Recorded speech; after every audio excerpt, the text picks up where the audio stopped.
It's essentially the movement from language operations from content into data. So we're broadening the scope of localization, and we are integrating language with AI operations and a technical approach.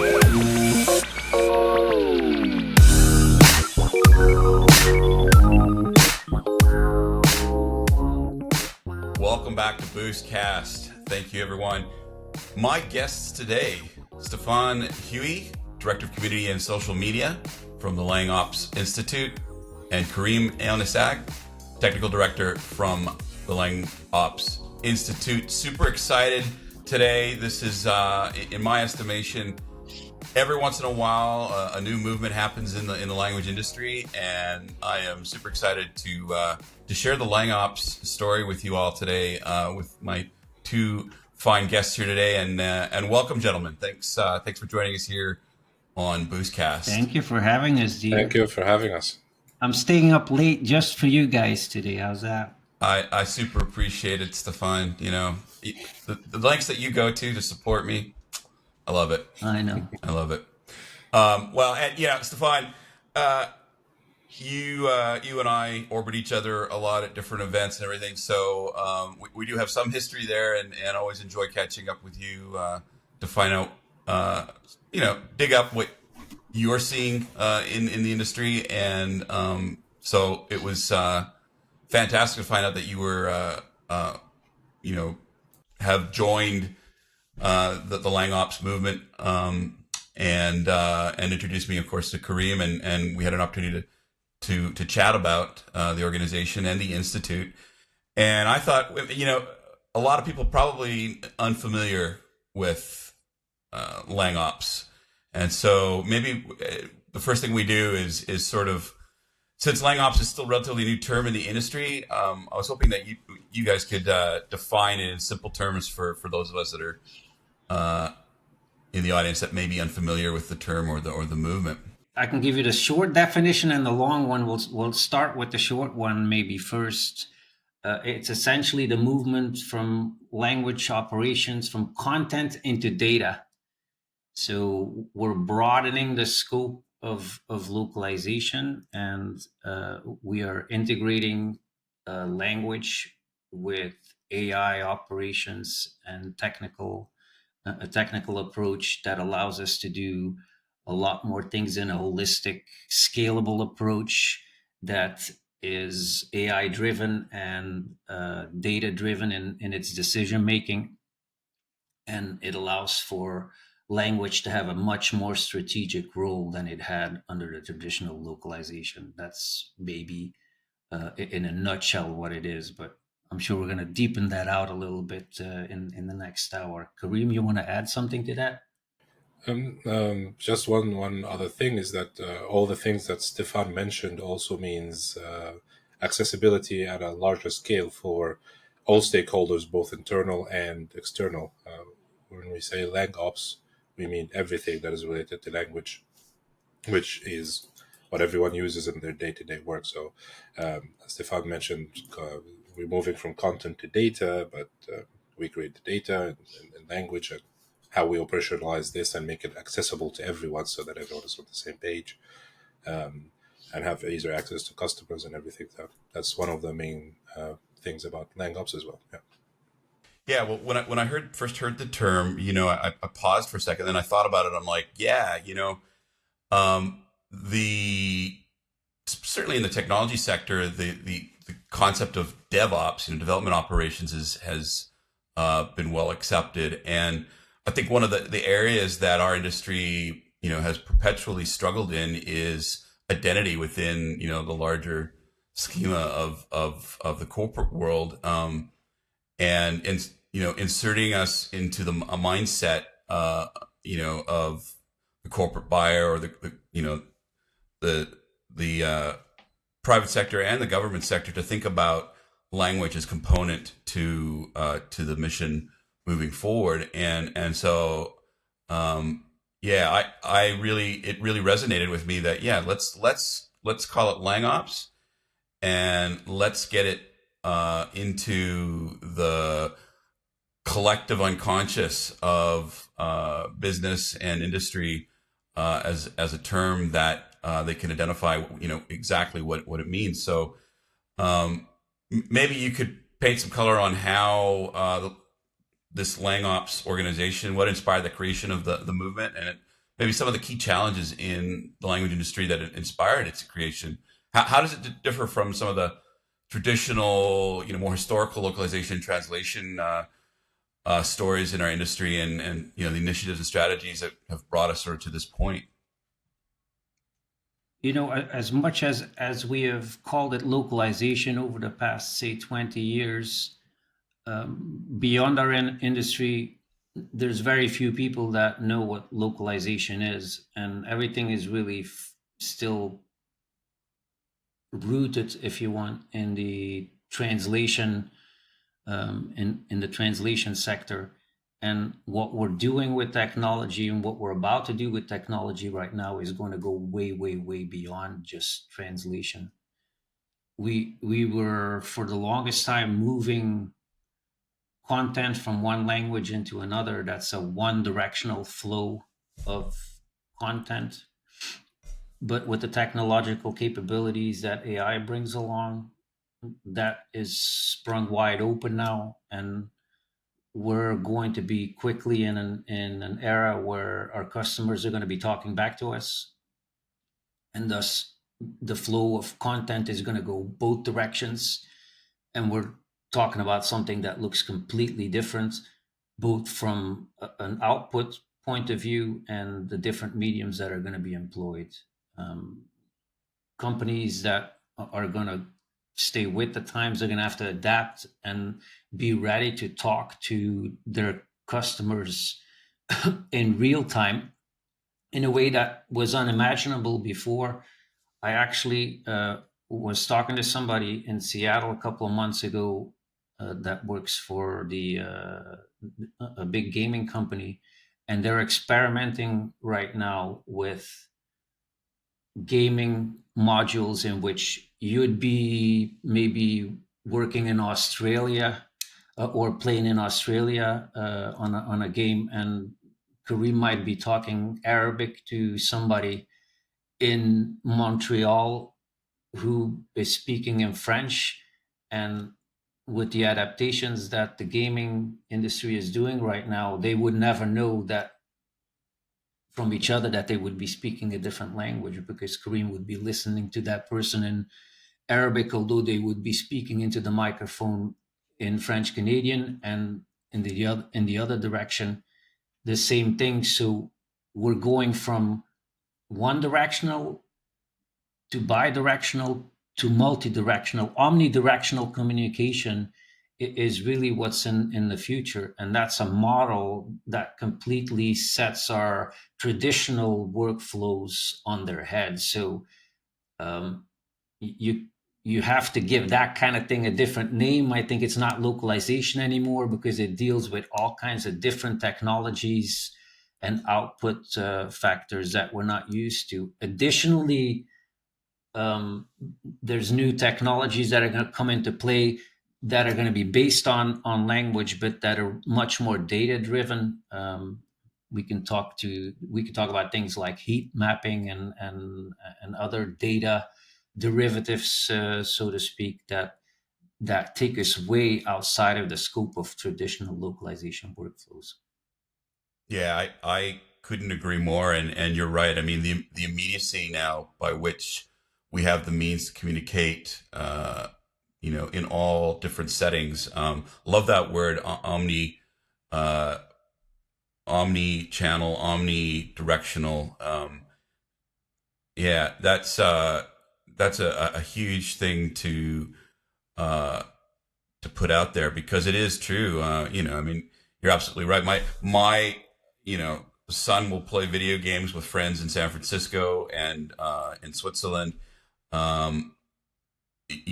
Ostensibly in the near future, he'll be playing games against folks that may or may not be communicating in English, and it'll be a completely seamless experience. And that's an exciting time to to be going through. And the path forward is exactly, I think, as you've pointed out, is the term localization is too constricting, because there are so many components to the operations to make language omnidirectional.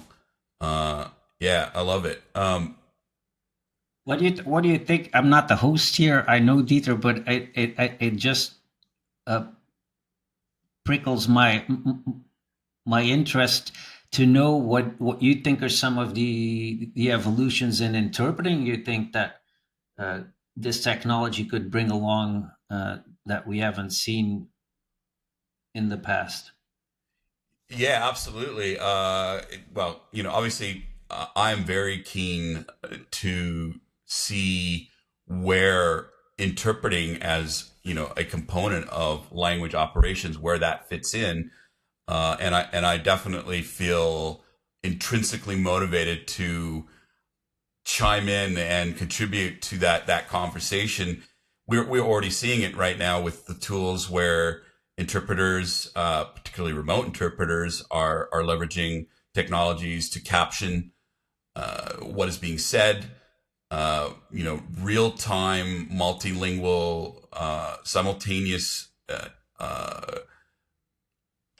interpreting happening in additional languages, where at a conference an interpreter is being is interpreting, but then also being captioned in other language at the same time. And now we're seeing with great velocity some really amazing speech to speech tools that allow someone to speak in a particular language, and then at the same moment, with no latency, you have a conversation in multiple different languages. And we're just really tip of the iceberg with that technology. So the spoken word sector of the language industry is a huge component, and truly a growth industry right now in the language sector as well. So seeing how interpreting is component to the workflow of language operations and placing it there, along with all the other tools and technologies that we're using to streamline language access. It's just fascinating and exciting to watch and be a part of that, and moving that forward. And so that's why, the mission of LangOps seems, very important at this time, at this juncture in the language industry. There's going to be all kinds of technologies that we haven't even thought of. I saw a demo the other day. It was a girl who was deaf, and she was wearing glasses, and they were interpretation glasses. Now, have you ever seen that? So she was in a conversation with a couple of people, and as they were talking to her, she had the text running on her in her glasses, and she could follow along while she was not able to hear what the people were saying. It was mind Yeah. blowing. She was actually very emotional because she was able to follow the conversations, probably for the first time in her life. She was just reading the text in her glasses. It's pretty amazing. It really is going to have a profound effect on accessibility everywhere. Absolutely. That I mean, I've read and seen a little bit about that. I'm tracking the use of holographic three-dimensional transmissions, particularly in the ASL space. I find that uniquely suited for serving the deaf and the hard of hearing communities. There's no doubt about it. I might just put that question back to you, because you guys are the ones embedded in the LangOps team. Where do you see innovation and development in the space becoming a component to the advancement of interpreting? Have you had any thoughts around that yet? Kareem, you want to take a stab at Interpretation is not my strongest suit, but I can speak from the technology side. Just as you said, there are so many tools coming up now, with the advances of AI, synthetic voices, and the focus on accessibility, as you said, for so many people. These tools are just like popping up all the time, and they will only get better from here, right? LangOps, as the name implies, is about language, and both written and spoken. So it will be inevitable that people will be, companies, organizations, or and clients will start wanting to include these more into their own systems and their own operations. Like right now on my phone, for example, I can, as you mentioned, this speech to speech conversation is something that I can already do on my phone, right? I can speak, someone can speak to me in Japanese and I speak to them in Arabic, and it will be, having a functional conversation just on your phone without having any added things or added software. So it's coming. It's all about what the technology will be, or what the innovators will do. And if history teaches anything, it will just, people will think crazy stuff and they will make it happen. And it may take some time to adapt due to cost, maybe, or difficulty, but it's getting a lot easier with AI, which is not just about, the generative AI, but also we're talking about optimization, workflows, processes, and managing on the agents, and how these all just make workflows a lot easier. What would take you a day or two to manage before, it's just a matter of minutes now, and that's just again speaks to accessibility and makes life easier for everyone. So it will get there. I'm very excited about to see how it will be and how it would serve me as a customer myself, or just as a user in general. Yeah. One of the reasons I think we feel so strongly about LangOps as the future is because we realize that the way technology is going to influence all business arrangements, it's going to become necessary for us to adjust and adapt as well. There's technological advances that are going to make us behave in a completely different way. I'll give you one example that I heard about just recently that blew my mind. I'm heavily involved on the content creation side and social media activity, and a lot of what we see and interact with on social media is determined by algorithms. These algorithms are controlled by the social media giants, and for now, we don't really have a lot of say in how they behave.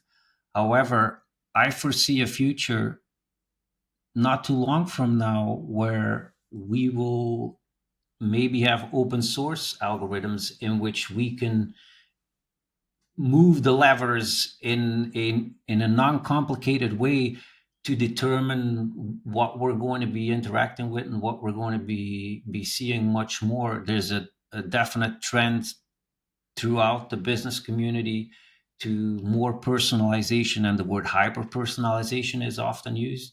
Yeah.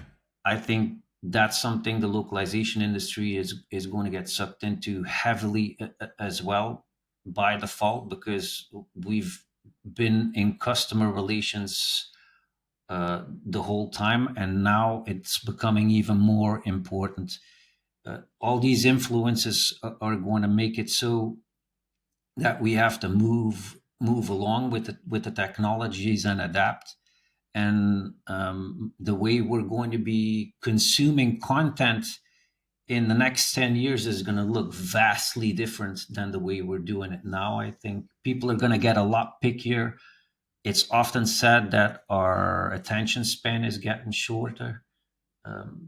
That all that it moves the thing in the same direction, where I'm going to expect, when I'm experiencing things as a customer, that I'm going to be served and catered to a lot more personally than I was able to be catered to in the past. Yeah. Yeah, digital entitlement, level of entitlement that we didn't have before, right? Where it's literally, it is about me, and I Absolutely. want the algorithm to understand that. Let's keep with We see the it all the time, right? I mean, uh, how many times has it happened? You have a conversation about something in the kitchen, and an hour later you open up your phone and there's an ad for the very thing you were talking about with your wife, and you're thinking, "Whoa, every this is time. weird." And how it feels intrusive in a way, but it is rather nice in another way that the technologies know what our preferences are. When I turn on YouTube, my YouTube knows exactly what I wanna watch for 20 minutes before I go to bed. Yeah. You know what And breaks it's my not very heart? difficult to find. You know what breaks my heart Say it is again. the number of times I've had conversations with my wife in the kitchen. Both our phones are out, and I address how nice it would look to have a brand new Sea-Doo in the driveway, and yet it has so far to date not materialized in my driveway. I don't understand. I mean, I thought technology was already there, but yeah. That's because you guys are hanging upside down. It's the technology hasn't gotten there in Uh, Australia yet. can be the That's why only that is. reason. Can be the only reason. I want to. I want to. I want Here's an to. idea for a startup. Yeah. I want to keep talking about AI a little bit in the way that you both see the way it's transforming the way LangOps, language operations, is managed in businesses today. What are the core principles in the LangOps manifesto, which I really enjoyed going through that as a driver of what language ops is about. One of the core principles is try AI first. Can you Yep. maybe splash some color on what some of the more successful AI driven use cases you've seen in multilingual business operations today? Like, are there certain examples from some of the organizations that you've been working with and initiatives that you've been involved with? Are there any good examples that We we don't have can? to. We don't have to move very far outside of. I mean, we can stay right into localization and take a look at the way we're thinking about QA. It has completely changed. QA used to be a purely human endeavor, and now a lot more. I think it's becoming an automated endeavor where we're making the AI QA, the machine translations for potential issues. Those issues get categorized and they get highlighted, and then the translations go through a human in the loop Yeah. um, So accelerating channel, if you that want, whole and they process. can be brought back in. Yeah, and on the back Yeah. end they get brought back into the system, and we can actually teach our system now with AI implementations. It used to be that everything we did in localization, certainly from a written format, was very, very linear. A text string gets translated in another text string. That's what translation memories would look like. They would essentially be glorified Excel spreadsheets. They're databases, Yeah. but they're very rigid and not very flexible. Right now with AI, we can actually submit the full body of content that exists at a company. Think how many companies there are that are multilingual worldwide, but the core language of operation was always English because that was the only practical way of doing it. Yeah. In the future, that's all out of the window because we Yeah. can just grab the whole content repository in whatever language it is, submit it to an LLM, and have the LLM go and learn and draw the conclusions, and that becomes a lot more flexible. There's not the same rigidity. I actually wrote an article in my AI and Loc newsletter not too long ago that dealt with the prediction that we're probably not going to continue to have traditional translation memories because they don't make a lot of sense anymore. We have a lot more unstructured data, and now we have the intelligence to teach the LLM how to deal with the unstructured data. And we can keep any tool. The repercussion of that is that we can teach any tool that needs to, let's say, a chatbot for a particular large entity that needs to stay between the guardrails. We can teach that chatbot what the rules of the enterprise are just by giving it the whole body of work and I'm oversimplifying this. Obviously, it's a bit more complicated than what I Yeah. just explained, but in essence, it's that. Yeah, You that's a And had really good something point. to add to that, Karim? I can give you an example of a workflow that I actually worked on before that uses AI and orchestration and all the cool stuff, which is, say we have what we did was a podcast like this one that needed to be summarized and distributed to multiple users, the audience, in different languages. So what we did is that once the podcast was recorded, we had AI to transcribe it, Yep. edit it, make it more legible for the long form, and then summarize it, and then send it to a tool that added it to the your CRM the tool, where it was just added to a specific format, and someone at the end just all that they did before was just all what they need to do is look at the summary, make sure it's all right and good. The translations were done using uh, a combination of AI and just regular machine translation, and got reviewed by a human and then sent away.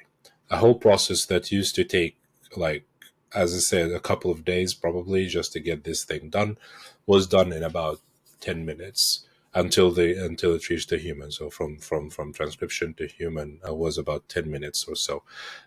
So that was a live example where just the power of AI and orchestration and the optimized workflows is just shines, and this was not something that was easily attainable a few years ago. So yeah, that's just one of the examples of what it could do. Yeah, Yeah, the whole concept of the lingua franca goes out the door, right? I mean, it no longer absolutely. matters, and it is a great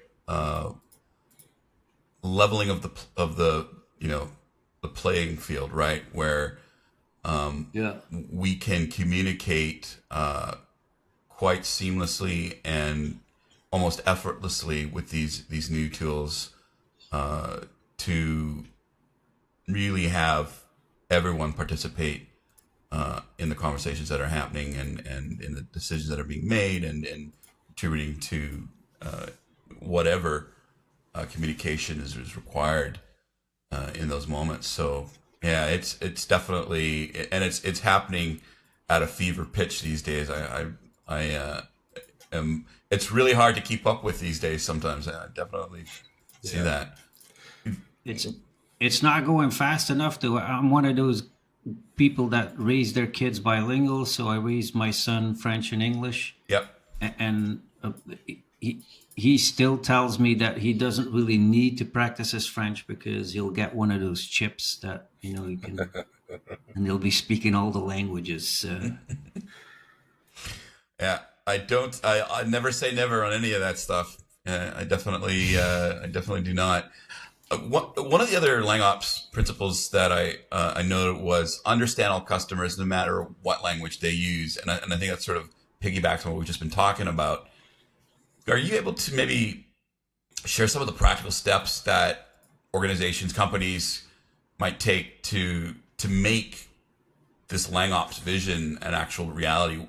How have you consulted or helped organizations in this fashion?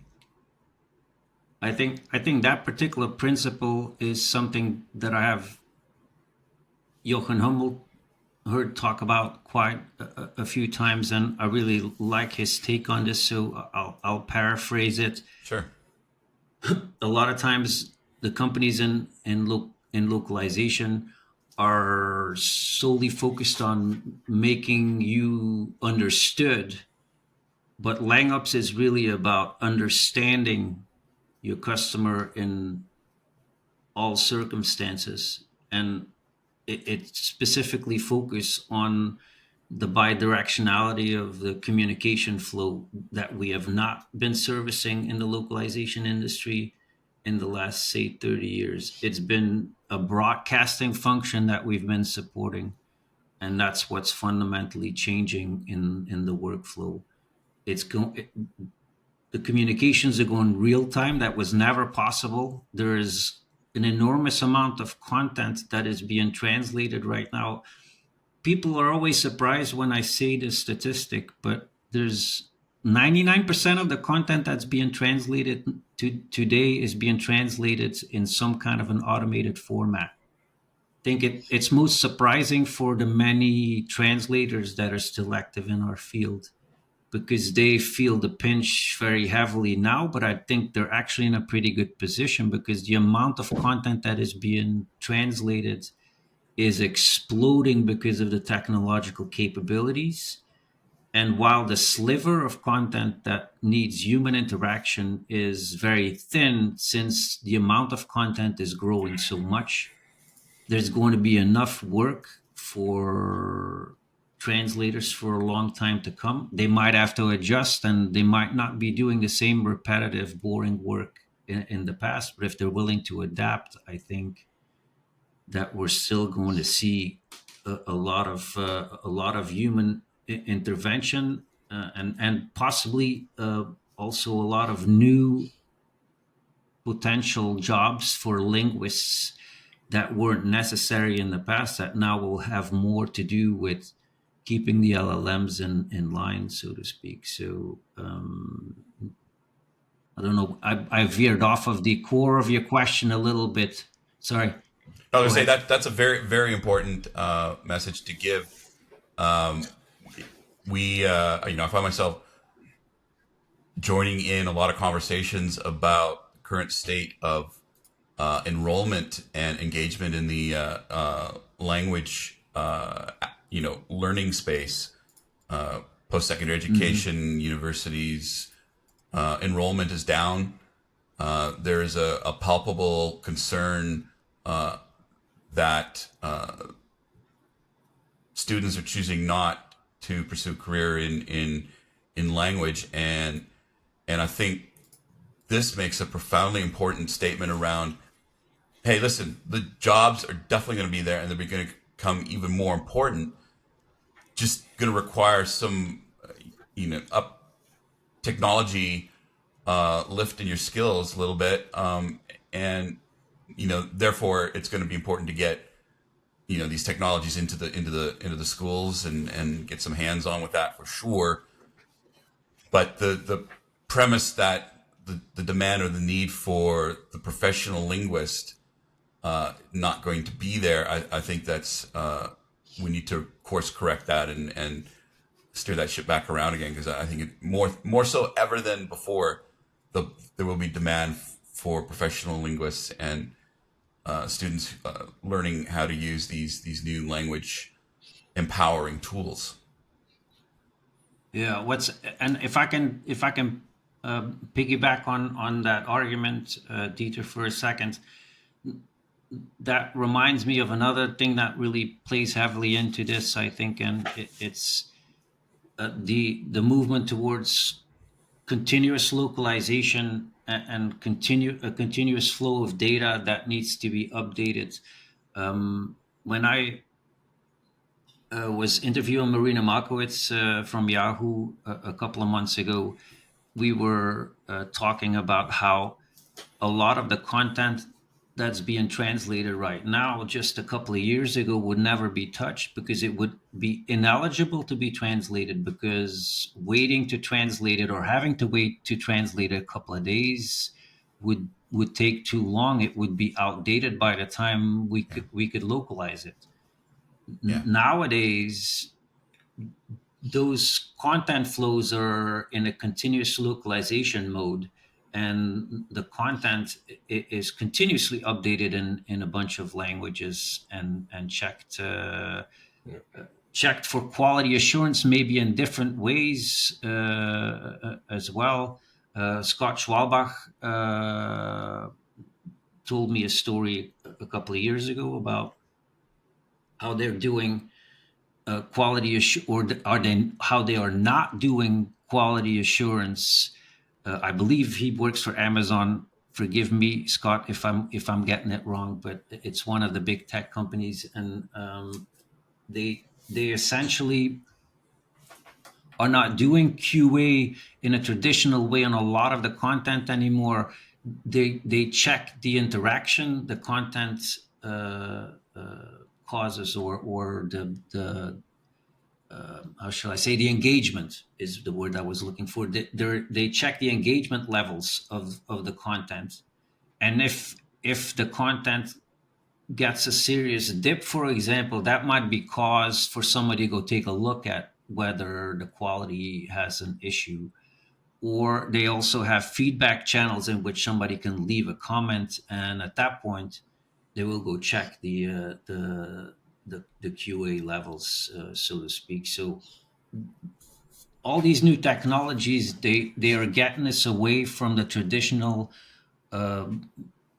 rigid workflows that we were used to just a couple of years ago in localization.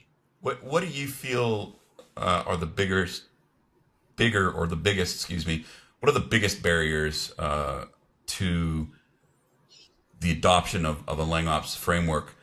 How can organizations address them? What are you seeing as an impediment to moving this concept of Yep. language operations inside the organization?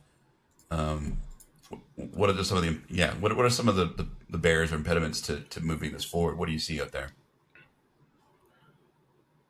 There are a few things that that affect this.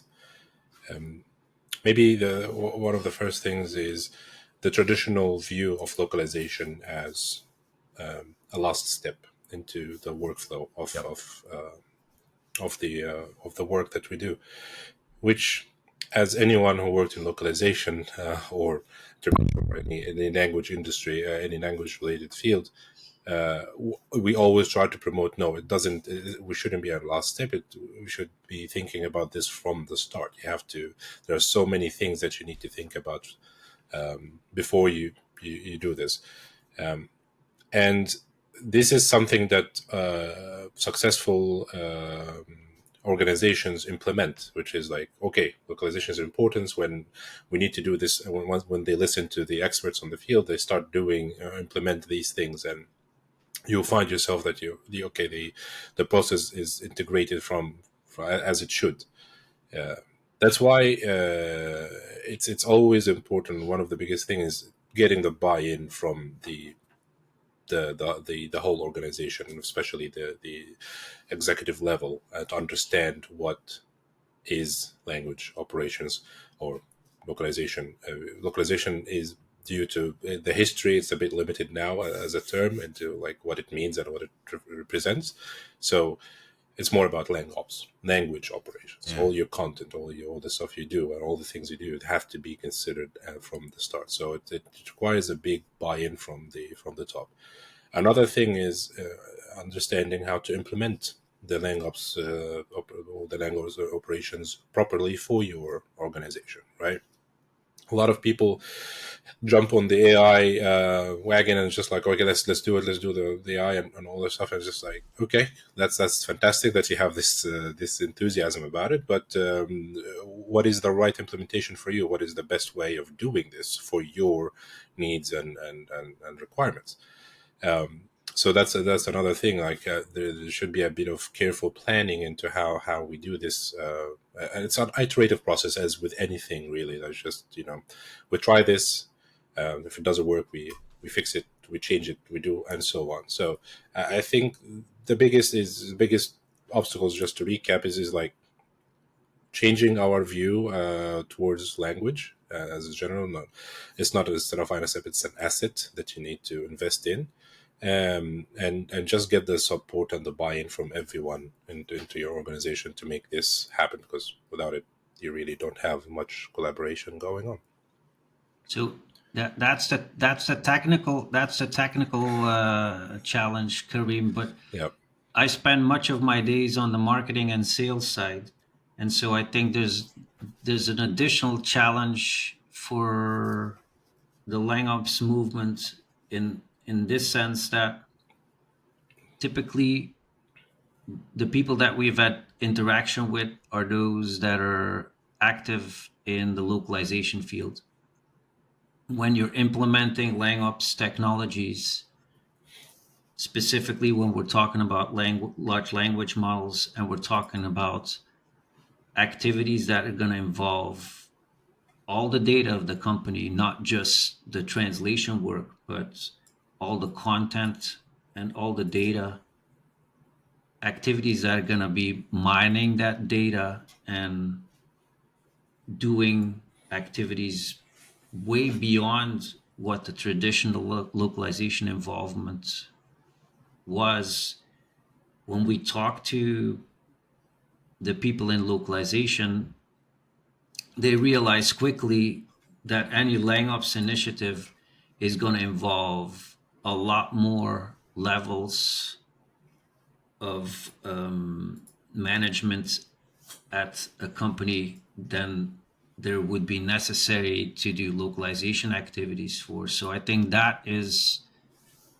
it's an opportunity for the localization and language industry in particular to break out of the silo of being an afterthought at the end of the production cycle and taking a more prominent role. Ever since I've been active in the localization industry, we've lamented the fact that we had difficulty getting a seat around the boardroom table in order to show how important our activities were. And now, with the new technologies, I think we have that opportunity, but there's a challenge with the opportunity. We're going to have to convince people in IT and all different levels of the organization that we are worthy to play that role in language that is much beyond just the translation activities that we've been executing in the past 30 years or so. I, I couldn't agree more. And I think you have both touched upon something that really calls out the paradigm shift in thinking that needs to happen, that we've not done a great job to date making happen. And hopefully with LangOps, we have an opportunity here. I find it remarkable that, even now we continue to have the conversation about thinking about language at the beginning and iteratively throughout the process, and not as something that happens at the end of a process. When I talk to folks, building software, and I always have this conversation at the beginning. It's, are you going to start internationalizing your code today, or are you going to wait when you have a million strings of code? Well, when do you think it's going to be easier? What do you think is going to be easier in that particular process? And time after time, it is well and truly an afterthought. And then finally it's like, oh, we're moving into this particular market. I'll use Canada as an example, easy example. Our code's not internationalized, and our product needs to be multi-directional in French Canadian. Okay, what does that entail? It's just as simple a case study as that. And we're now trying to convince enterprises that we should really house everything in a content repository, and we should mine it not just from a linguistic point of view, but we should also examine the data and draw conclusions about what customers want in a particular region that might be different from another region. There's intelligence implications with this. There's tentacles that go out into marketing and sales, that go out into customer experience. You name it. That's the opportunity. If it's true that large language models essentially sprouted forth out of the activities that we've been doing with neural machine translation in the language industry. So we have expertise in this particular realm, and we can help the industry move forward into these new arenas. But it's gonna require a lot of adjusting and broadening of the horizons. That's precisely the argument we're having with some of the more traditional LSPs, I think, who are still a bit reluctant to accept the term LangOps. I've even heard people say that it's just another fancy name for localization. We vehemently disagree with that particular argument. And what we're doing here in your podcast, Dieter, is making the argument about why it is much different than just localization. We're not talking about adapting text from one language to another. We're actually talking about switching our whole horizon from just content to data. Yeah, a holistic approach and articulating that vision of that holistic approach to language inside the organization and across the planet. I want to take half a second. I've been tracking a lot of the recent legislation around governance in AI, and I want to take just a half a second. I think it's important to look at some of the ethical and strategic considerations around AI in language. What steps, in your estimation, should an organization take, and should LangOps try to represent in terms of ensuring the responsible and ethical use of AI usage, particularly in multilingual communication? Where do you see that landing, and where does LangOps stand on that particular? So I think the situation actually in the last 3 weeks has changed tremendously, and there's one particular fact that has changed everything a little bit, and that's the arrival of DeepSeek, Yeah. the release of DeepSeek on the market. Up until just a month ago, maybe, it was impossible from a financial point of view for any mid-sized organization to develop its own large language model, Yeah. which meant by default that you would have to piggyback on an OpenAI or a Gemini and give up the goods to the big guys in order to play along. With the release of DeepSeek, we have actually lowered the costs by 30%, and we've made it possible, because it's open source, to develop a large language model internally. And that's fundamentally changing the argument. I'm not a legal expert, but I can tell you that from the people that I talk in the industry, they are very excited about the fact that they will have to worry less about the legal implications, because you can now have a large language model that you train just within the boundaries of the organization, so to speak, and you don't have to worry about the content going off the reservation as much anymore as where before.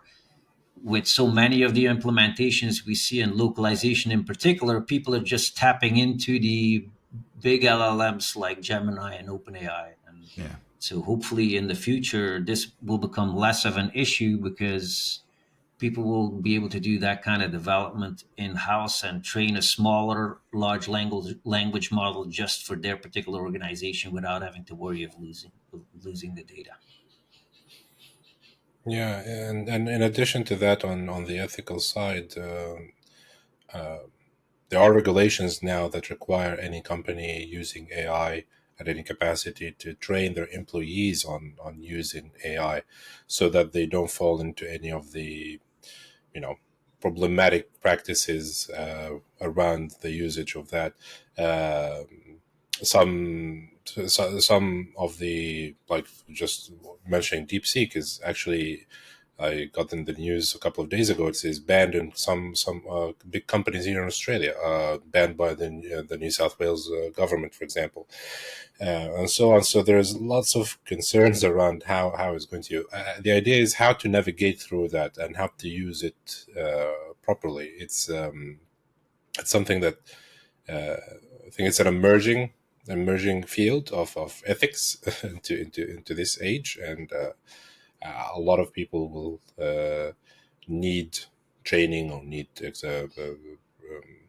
more information about how to use it properly and in the proper way without compromising data, information, personal information, or company resources and assets and things like this. Just don't allow everything to be there. So, yeah, it's an emerging field, and we are following it very closely. And do you all feel like it's an obligation for LangOps to be communicating sort of, where this is at the moment? I mean, we all work in this industry, and I gotta admit, I am bewildered by the conflicting messaging coming out of Europe versus, the US versus Asia Pacific region.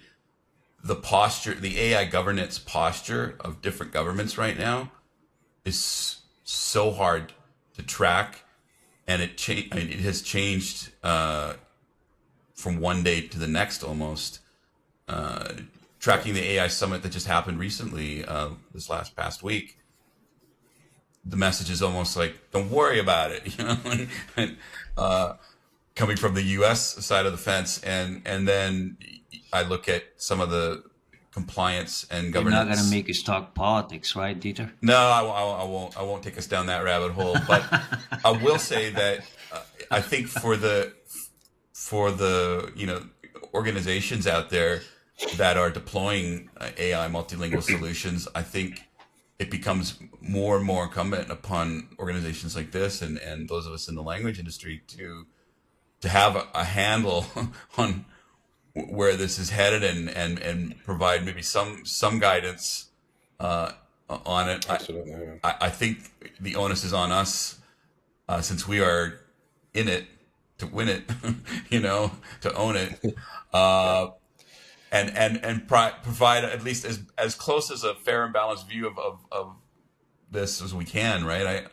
I just don't know where folks can turn to these days sometimes to go, here's what's being said, here are some things to think about, and here are some suggestions. We've got the Safe AI group, which I think has done a great job for this industry. LangOps seems to me like another place where we can sort of provide some perspective. At least, at the very least, perspective. I don't know that I trust the government. I don't know that I trust the government very much to play the arbiter of this, but that would get us into politics really quick. I think the fact that we're maybe can have private large language models going forward is very exciting to me, because that gets it. The main consideration with AI up until now has been that it's only been maybe a half a dozen purveyors that have been able to put something on the market, and everybody was dependent on that, including all the solutions in the localization industry that exists right now are tapping into the handful of AI solutions that are out there. There's very few people that have developed their own. And so now that it's become a lot more cost effective to do that, I can only applaud that. I think that the market will solve some of the uneasiness about this, because we're going to find a solution ourselves for the data considerations. I think in this realm, I'd much rather solve it that way than to put a lot of stringent regulation in place that is going to hold a particular segment of the world back. Certainly in Europe, it seems to be that the regulations are a lot more stringent, so it's a lot more to compete over there. I don't know how it's in Australia. I suspect it's probably a bit more like Europe than the United States. I don't think we know either. I'd have to agree with you there.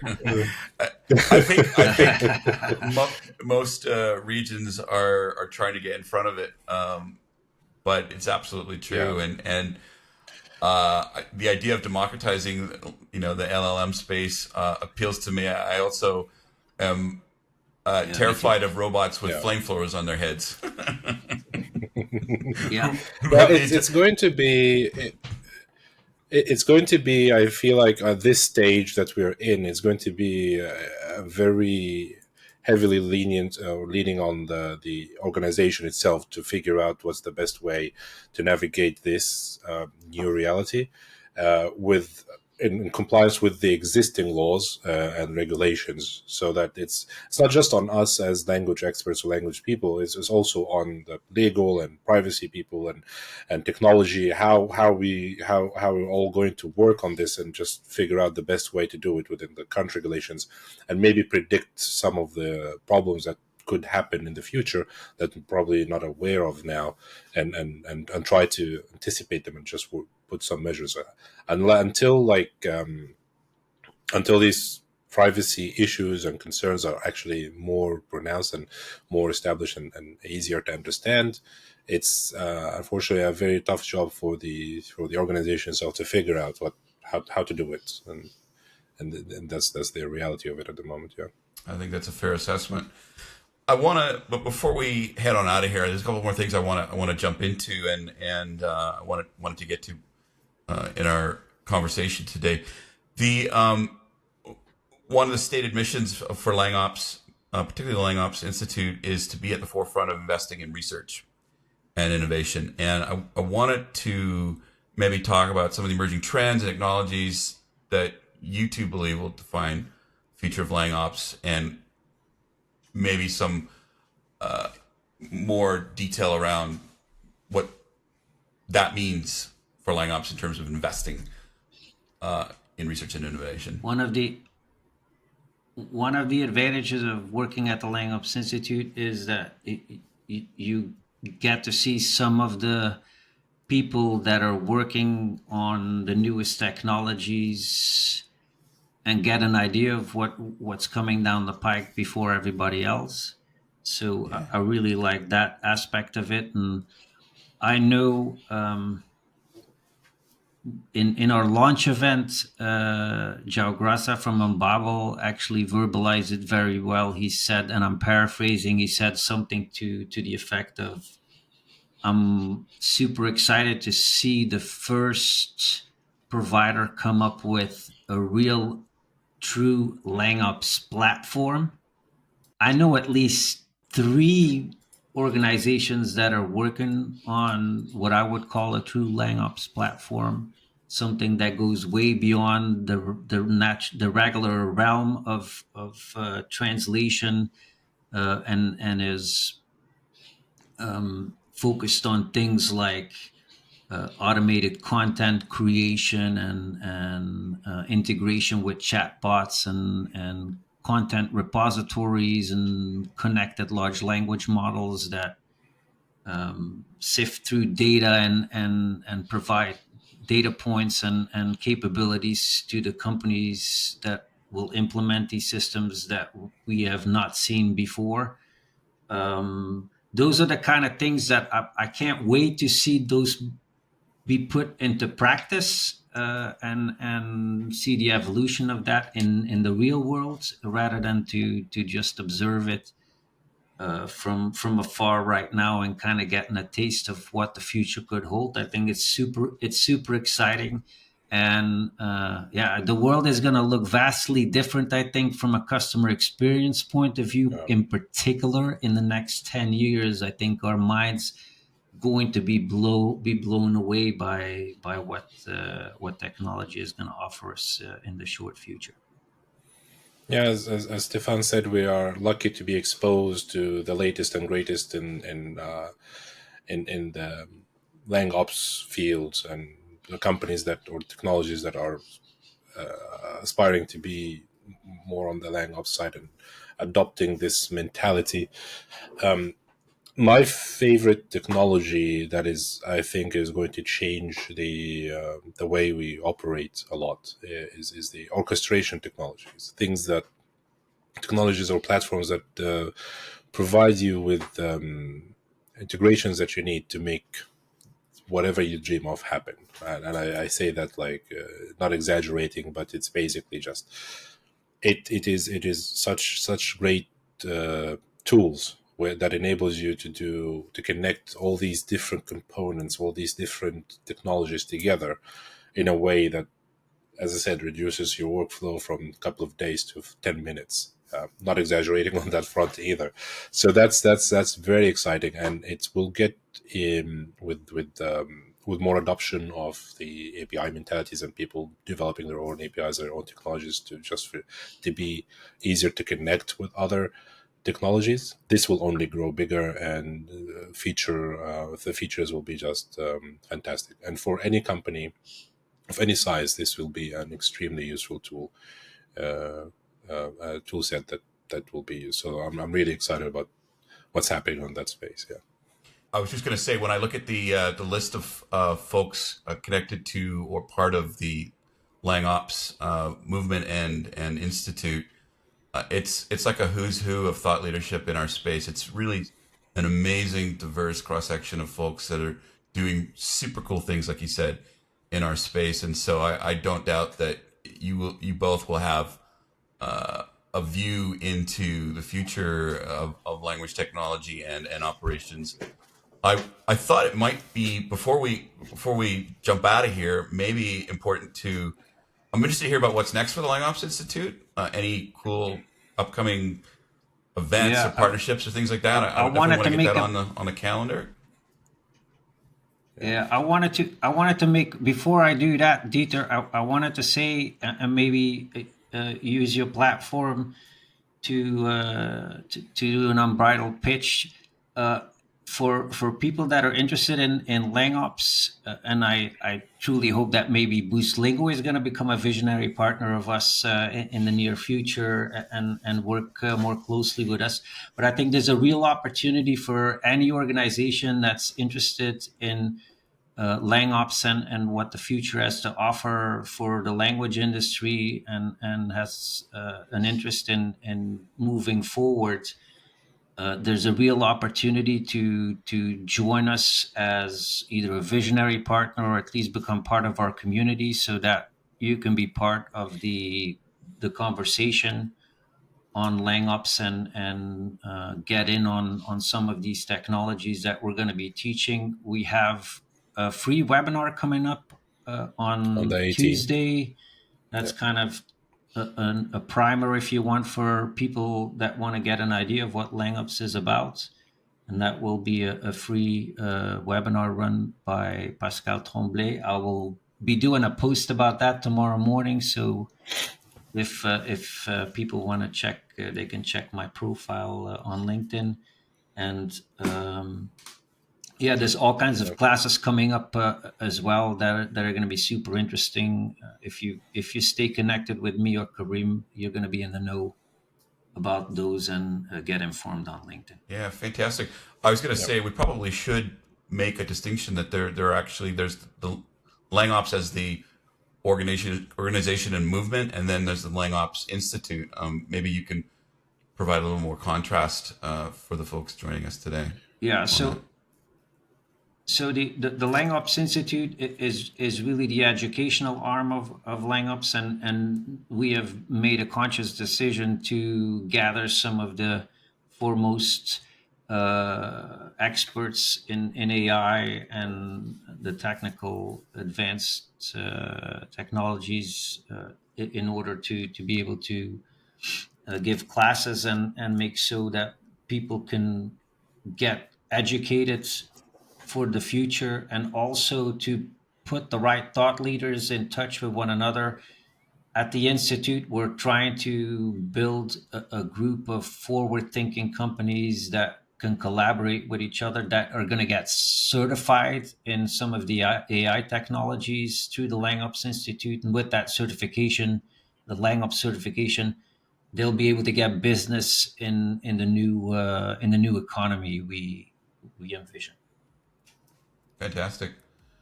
Well, listen, I really enjoyed learning more about the LangOps Institute and the LangOps movement in general. I am really looking forward to seeing things progress and grow and see where this leads to. I think we have exciting times ahead of us. Probably well worth checking in with each other in due time again. So I want to thank both of you gentlemen. Kareem, Stefan, thank you so much for joining me here today. And thank you so much for having us. And I'm looking forward to buying you a beer in Mexico in a month or so when we see each other. We're going to break bread together there. I'm sure I'm looking forward to that, Dieter. Thank you for having us. What could possibly go wrong with you and I hanging out in Mexico City? I can't even entertain that thought. Gentlemen, thank you so much. Looking forward to it. Looking forward to that. By the way, we're talking about the Vamos Juntos conference in Mexico City. Yes. If you haven't bought your tickets yet, there's still some left. Come and join Stefan and I in whatever hijinks we get up to. All right. Thank you, everyone, and thanks for joining us here on BoostCast. Thank you.